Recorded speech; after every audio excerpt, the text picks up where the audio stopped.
Assalamu alaikum. So today our topic is cost analysis. तो cost analysis का एक basically मैंने एक फॉर्मेट ड्रॉ किया है, ठीक है। ये एक आई हॉस्पिटल है जिसके ऊपर हमने कॉस्ट एनालिसिस परफॉर्म करना है। तो हम वो कैसे करेंगे, ठीक है। आपने सबसे पहले क्या करना है कि मैंने उसको क्या किया है कि उसको मैंने स्टेप्स के अंदर डिवाइड कर दिया है। जैसे section 1 procedures detail, section 2 direct cost breakdown, section 3 indirect overhead cost, and section 4 total cost and revenue, and section 5 volume analysis optional है but recommended, and the sixth one is last section 6 remarks का, ठीक है। आपने cost analysis कैसे perform करना है, ठीक है। सबसे पहले जैसे सेक्शन 1 है, आपने इसके प्रोसीजर कोड कोई भी आप दे सकते हैं, ठीक है। जैसे मैंने PR001 दे दिया, ठीक है। उसके बाद हमारा प्रोसीजर का नाम आएगा, ठीक है। मैंने लिखा है कैटरिक सर्जरी, ठीक है। डिपार्टमेंट कौन सा एप्थोलॉजी है, ठीक है। यहाँ पर आपने सर्जन का नाम लिख देना है, ठीक है। डॉक्टर XYZ किसी का भी नाम आ जाएगा, ठीक है। हमारा जो सेक्शन 1 है उसके अंदर जस्ट प्रोसीजर की डिटेल आ रही होगी कि हम किस प्रोसीजर के ऊपर हम अपना कॉस्ट एनालिसिस जो है हम करने जा रहे हैं, ठीक है। ये सिंपल सा सेक्शन है, इसके अंदर आपने अपनी चीज़ें ओवरऑल मेंशन कर देनी है, ठीक है। अभी हम आ जाते हैं सेक्शन 2 के ऊपर, ठीक है। आपका सबसे इंपॉर्टेंट जो सेक्शन है वो सेक्शन 2 कहलाता है, ठीक है। क्यों? इसके अंदर हम बेसिकली हम कॉस्ट कैलकुलेट कर रहे होंगे, ठीक है। तो आपने कॉस्ट कैलकुलेट करनी कैसे, ठीक है। सबसे इसका मतलब है डायरेक्ट कॉस्ट ब्रेकडाउन। तो आपने सबसे पहले अब कॉस्ट एनालिसिस करते हुए अपने डायरेक्ट कॉस्ट को ब्रेक करना है, ठीक है, इनटू डिफरेंट कैटेगरीज, ठीक है। सबसे पहले है सर्जन फी, ठीक है। क्योंकि ये सब सर्जन सबसे पहला एक एलिमेंट होता है जो कि डायरेक्ट पेशेंट के साथ लिंक होता है और वो सर्जरी परफॉर्म कर रहा होता है, ठीक है। तो यहाँ पर इसके सबसे पहले चार्जेस आ जाएंगे कि एक सर्जन को एक स्पेसिफिक सर्जरी के हम कितने पैसे पे करते हैं, ठीक है। अगर लेट्स सपोज हम सर्जरी एक सर्जन को जो फी है प्रोफेशनल चार्जेस है हम उसके 10,000 पे करते हैं, ठीक है। आपने सिंपली यहाँ पे 10,000 मेंशन कर देने हैं, ठीक है। उसके बाद आते हैं ओटी चार्जेस, ठीक है। समटाइम क्या होता है कि हमने अपने स्पेसिफिक किए होते हैं, मैंने एक शीट बनाई है, ये 3 शीटें हैं, ठीक है। ये डिपार्टमेंट्स, ये cost services, cost of sale और एडमिन, मतलब मैंने ऑर्गेनाइजेशन के हायरार्की स्ट्रक्चर को उनके स्पेसिफिक जो स्पेसिफिक रेट्स बनाए हैं जो कि चार्ज हो रहे होते हैं। इसको कहते हैं अब्जॉर्प्शन रेट, ठीक है। और उसके बाद आते हैं ये डेप्रिसिएशन के रेट मैंने मेंशन किए हुए हैं, और ये जो है अदर ओवरहेड्स के like diesel, electricity, gas, telephone, water, repair, maintenance, तो इस तरह, ठीक है। तो इसके अंदर जो ऑपरेशन थिएटर है, ऑपरेशन थिएटर के अंदर कॉस्ट ऑफ सर्विसेज कोई भी मेंशन नहीं है, ठीक है। तो इट मींस कि हम ओटी चार्जेस हम जनरली कंसीडर यहाँ पे नहीं कर रहे हैं, ठीक है। लेट्स बट हमें लगता है कि जो ओटी के ओवरऑल यहाँ पे एक्सपेंस आ रहे हैं ना, वो ओवरऑल आ रहे हैं मतलब 5,000 पर सर्जरी, ठीक है। ये हमने एक रूल ऑफ थंब बनाया हुआ है, ठीक है। पर सर्जरी हमारा ओवरऑल जो ओटी का चार्जेस एक्सपेंसेस है ना वो 5,000 है, हम यहाँ पे मेंशन कर देंगे।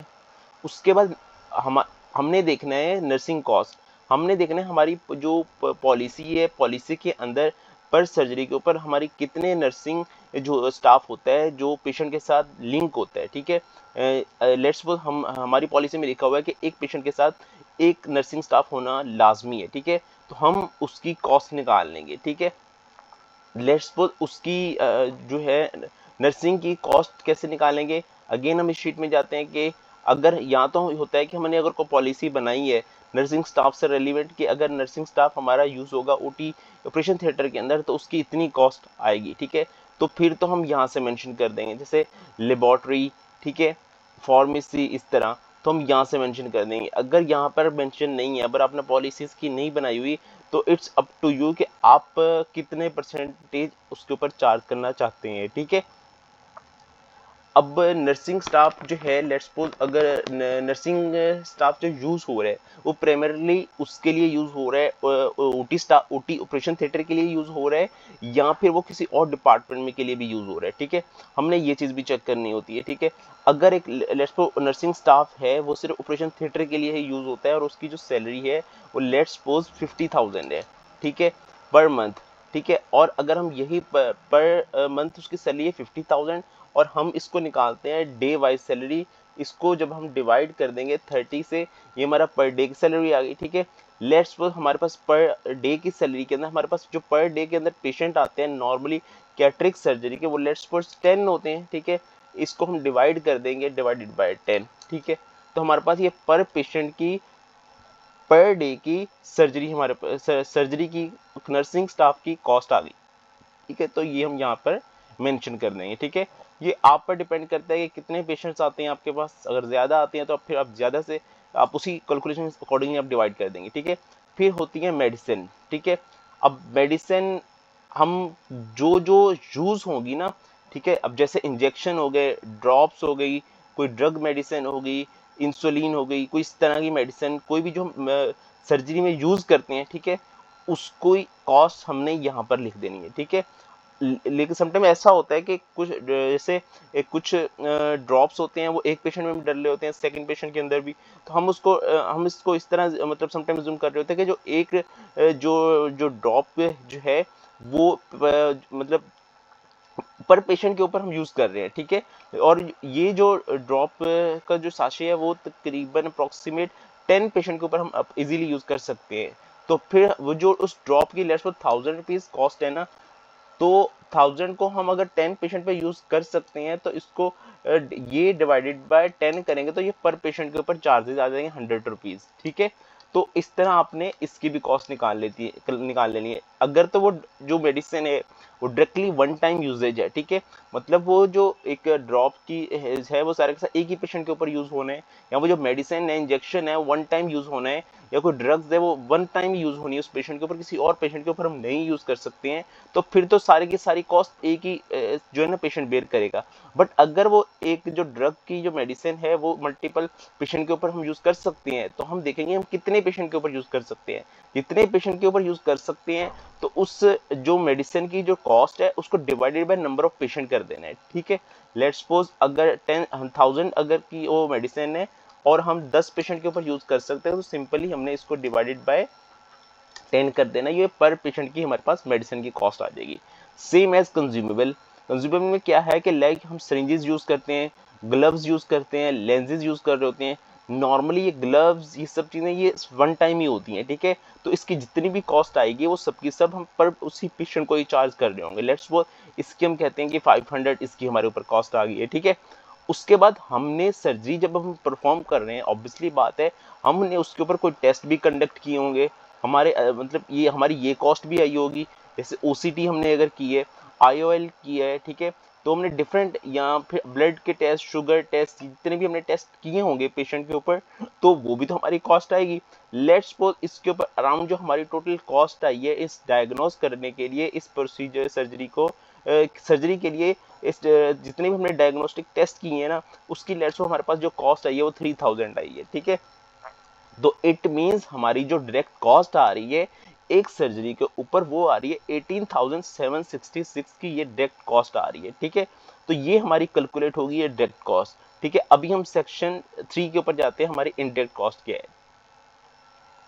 ये हमारी है indirect cost. Indirect cost means कि ऐसी कॉस्ट जो कि specifically for the sake of surgery perform की जा रही है। अब जैसे यूटिलिटीज, यूटिलिटीज में क्या है, इलेक्ट्रिसिटी भी वहाँ पे चाहिए, वाटर भी चाहिए, क्योंकि इलेक्ट्रिसिटी होगी हम सर्जरी परफॉर्म कर पाएंगे, ठीक है।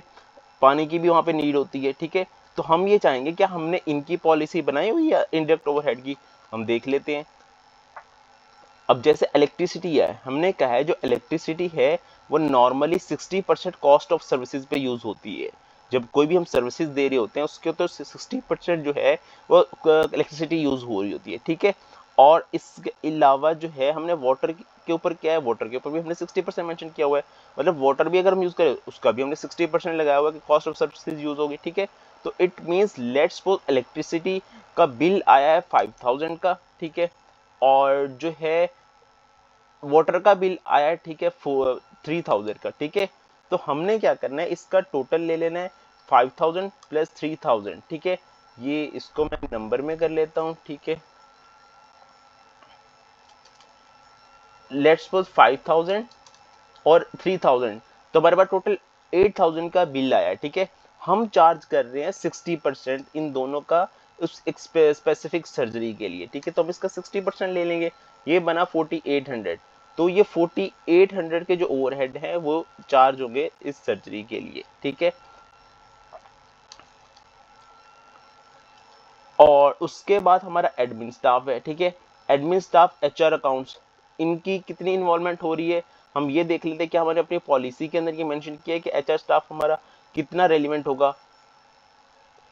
लेट्स सपोज हमने लिखा है कि हमारा जो एचआर का स्टाफ है वो 100%, ये नॉर्मली 100% होता नहीं, क्योंकि एचआर सर्विसेज इतनी ज़्यादा रेलिवेंट नहीं होती हैं सर्जरी के अंदर। ये नॉर्मली हायरिंग करवा रही होती हैं डॉक्टर्स की, नर्सिंग स्टाफ की हायरिंग हो रही होती है। ये 100% नहीं कहेंगे हम, कह सकते हैं कि 5 to 10% के अराउंड हम इसको थ्रेशोल्ड दे सकते हैं, ठीक है।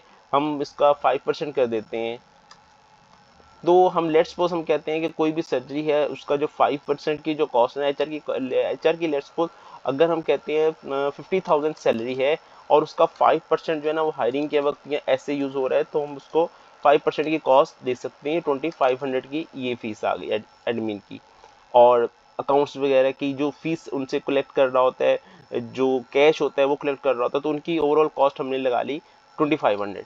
उसके बाद इक्विपमेंट डेप्रिसिएशन, ठीक है। उसके बाद ऑब्वियसली बात है हमारी जो इक्विपमेंट्स हैं वो यूज़ हो रहे होंगे, मशीन्स यूज़ हो रही होंगी, तो हमने इनके भी रेट डिसाइड किए होंगे, ठीक है। अब जैसे हमारी यूज मशीन कौन कौन सी होनी है, मेडिसिन मशीन्स होनी है, ओटी के इक्विपमेंट की यानी कि मेडिकल इक्विपमेंट यूज होंगे।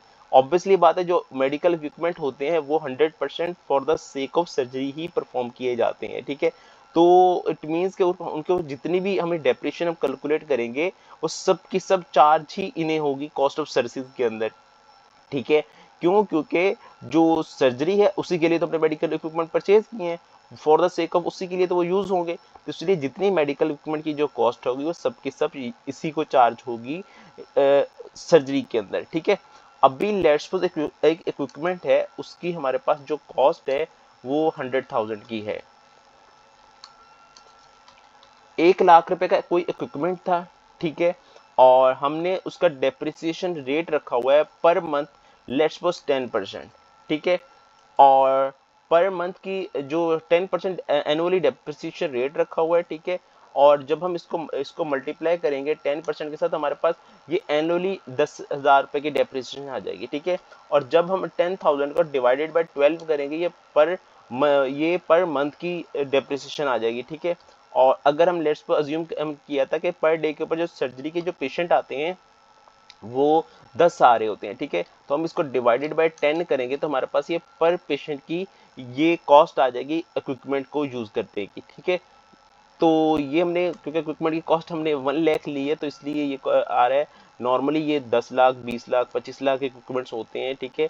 लेट्स अगर हम ये मैं 25 लाख करता हूँ तो हमारी ये पर पेशेंट का जो कॉस्ट है वो 2083 आ रही है, ठीक है। तो ये हमारी इक्विपमेंट की डेप्रिसिएशन की कॉस्ट होगी फॉर ईच पेशेंट के ऊपर जो चार्ज हो रही होती है, ठीक है। उसके बाद आती है मेंटेनेंस कॉस्ट। मेंटेनेंस कॉस्ट ऐसी कॉस्ट जो कि पेशेंट को लेकर आना, केयर करना, वहाँ के सराउंडिंग के मेंटेनेंस, रिपेयर की, सर्विसिंग की, इन सब की मेंटेनेंस हो रही होती है, वीकली भी हो रही होती है और जो है मंथ वाइज भी हो रही होती है। तो इसके ऊपर भी अगर तो हमने पॉलिसी के अंदर मेंशन किया होगा मेंटेनेंस के ऊपर हमने कितने परसेंटेज रखी हुई है, ठीक है।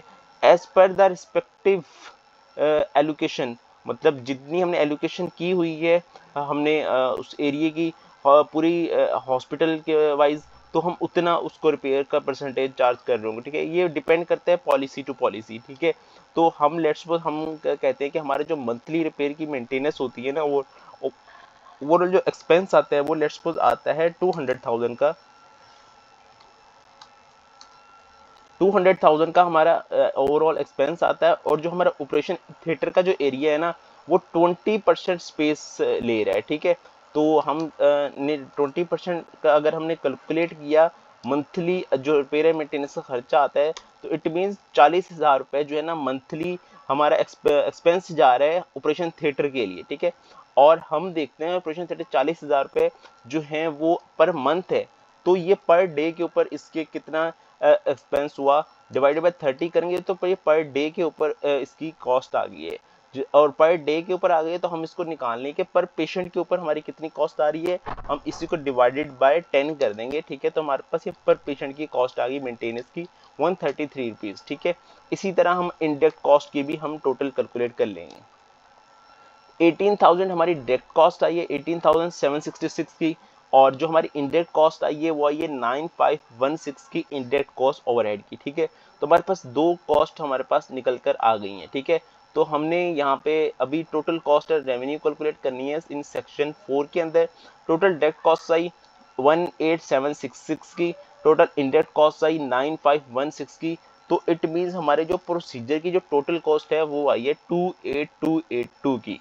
तो ये हमारी टोटल प्रोसीजर की कॉस्ट हमारी कैलकुलेट हो गई है, ठीक है। अभी अगर लेट्स सपोज हम पेशेंट चार्जेस, ठीक है, हम पेशेंट को लेकर आ रहे होते हैं, ठीक है, पेशेंट के ऊपर जो हम जो हैं पेशेंट से चार्ज भी कर रहे होते हैं कि हमने इस सर्जरी के हमने पेशेंट से हमने कितने चार्जेस लेने हैं, ठीक है। अगर लेट्स सपोज हम इस एक सर्जरी की हम पेशेंट से लेते हैं, हम 40,000 हम पेशेंट से लेते हैं, ठीक है। और लेट्स सपोज उसके अंदर जो इंश्योरेंस या पैनल रिकवरी के लेट्स सपोज 5,000 भी हम जो है ना वो भी पेशेंट से ले रहे होते हैं सेपरेटली। तो हमारे पास जो है जो टोटल जो रेवेन्यू जो हमारे पास जो आएगा वो आएगा 45,000 का, ठीक है। तो हमारे पास जो नेट जो हमारा जो प्रॉफिट या लॉस होगा वो हमारा होगा 16,718 का। मीन्स हमने पेशेंट से एक सर्जरी के 45,000 लिए हैं, ठीक है। और जो हमारा जो एक सर्जरी के अगेंस्ट हमारा जो प्रॉफिट कैलकुलेट हो रहा होगा वो 16,718 का प्रॉफिट कैलकुलेट हो रहा होगा, ठीक है। तो ये हमारा था टोटल कॉस्ट एंड रेवेन्यू का ब्रेकडाउन। तो हम यहाँ तक आ गए हैं, ठीक है। अभी हम चलते हैं अपने नेक्स्ट सेक्शन के ऊपर। नेक्स्ट सेशन था वॉल्यूम एनालिसिस, ऑप्शनल है। इसमें क्या होता है कि per month number of procedures, total cost, total revenue and profit and loss क्या आ रहा है, ठीक है। लेट्स सपोज हमारे हमने एनुअली चेक करना है, ठीक है। हम 12 मंथ का हमने चीज़ चेक करनी है, वॉल्यूम एनालिसिस करना है। Number of procedures let's suppose 10 अगर पर डे के ऊपर हैं, ठीक है, और 10 पर डे के ऊपर है, 30 जब हम मल्टीप्लाई करेंगे तो ये हो जाएगा मंथली। और अगर हम इसको डायरेक्ट 365 से मल्टीप्लाई कर दें ये हमारा एनुअली निकल आएगा। मींस के हमें जो पूरे साल के अंदर जो ये सर्जरी परफॉर्म करते हैं वो 3650 की total number of procedure perform करते हैं। हमने चेक करनी है टोटल हमारी कॉस्ट कितनी आई है। हाँ, हमारी जो कॉस्ट निकली थी वो 28,282 की टोटल कॉस्ट थी, ठीक है।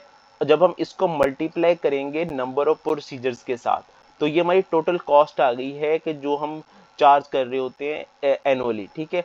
उसके बाद हमने निकालना है टोटल रेवेन्यू हमारा कितना आया है, ठीक है। हम 45,000 अगर हम एक सर्जरी एक पेशेंट से ले रहे हैं, हमने इतने तमाम प्रोसीजर्स का हमने कितना तमाम पेशेंट से हमने चार्ज किया होगा, ठीक है।